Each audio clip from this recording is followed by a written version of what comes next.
Hello, everyone. Welcome to Transform Now. I'm Brad Hairston, And I'm Michael Marchuk. and this is the weekly Pulse Check, taking a look at some of the interesting stories in the world of automation and AI from the past week. So, Michael, let's dive right in. The first article comes from Wired, and it's titled, Google Search is an Illegal Monopoly.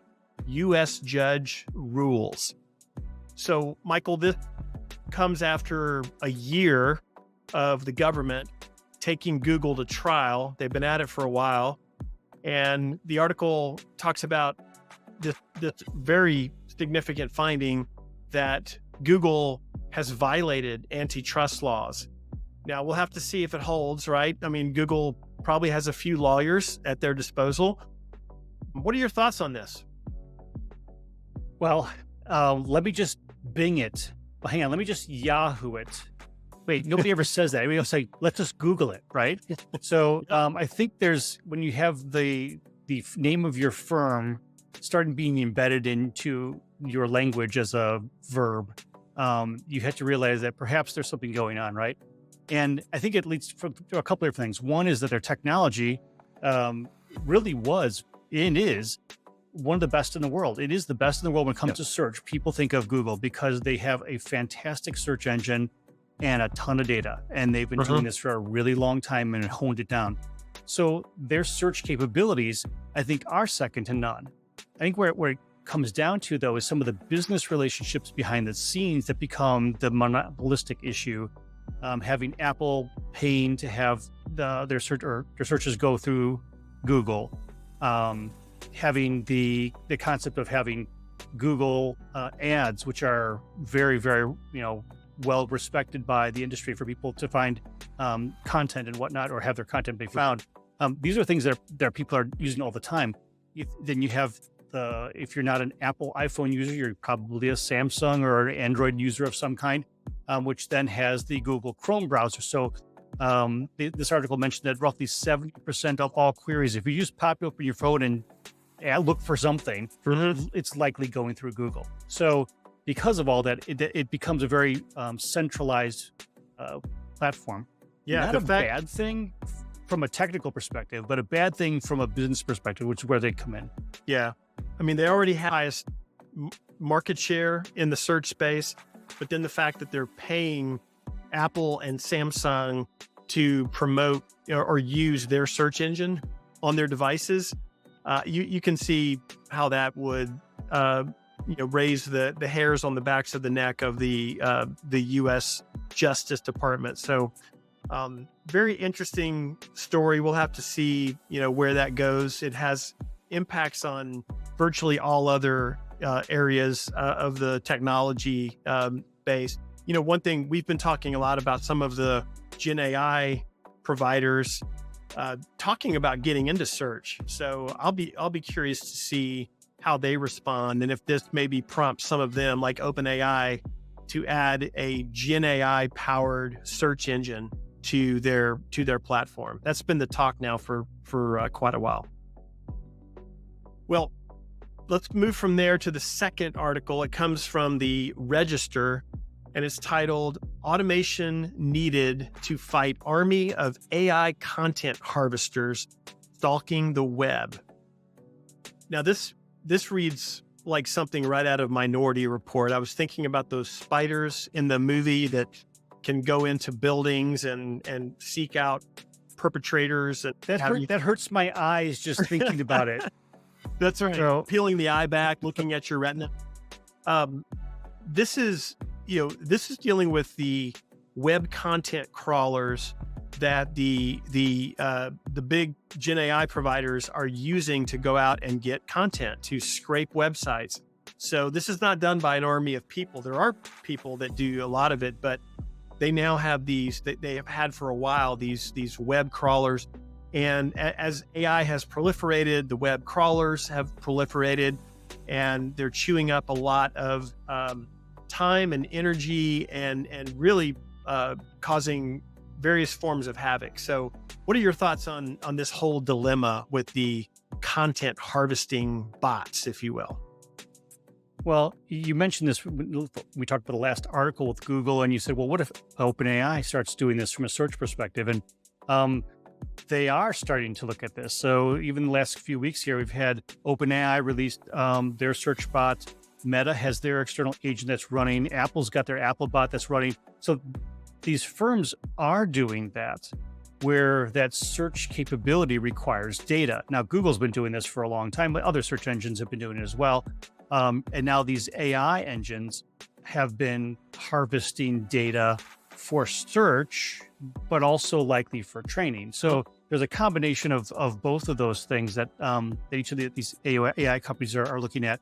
But it gets back down to that whole fair use concept, is if I can find this data and I as a human can read it and learn about it, what implications are there then to have these robots go out there and quickly gather all of the information we have that maybe took us years or decades to produce, and now it's free and available by these bots, which then turn it into meta content. They summarize it and then provide that back.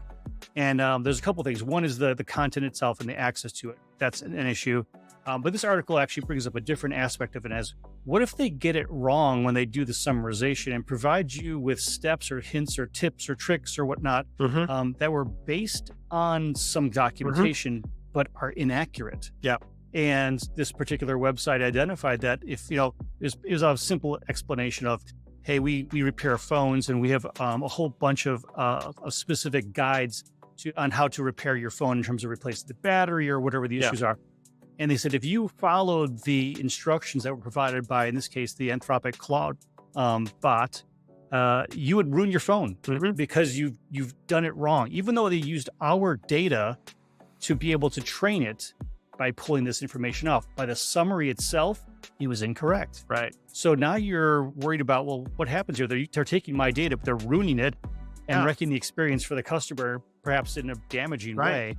So it does offer some questions on how best to do it. Because when you do a Google search or any kind of search for that matter, if you use Bing or Yahoo, perhaps, you're getting the source documents. It's finding them and giving you the source documents so you can do that analysis yourself and read through the steps and understand it. Versus now you've abstracted that with the AI agent and you're hoping that the AI agent summarizes it correctly. And so there's a question there. Yeah. Boy, the quest for data just continues to come up, doesn't it? It's one of the bigger topics within the Gen AI space, and you're seeing it in different forms. This is just yet another example of the methods companies are going to just to get as much data. The article mentions Anthropic's Claude bot, which is one of their web content crawlers, and it actually visited a website to get content 1 million times over a 24-hour period. So these are, just in case, you never know when that period may have changed to a comma. He's right. You just don't know. They're pretty ruthless.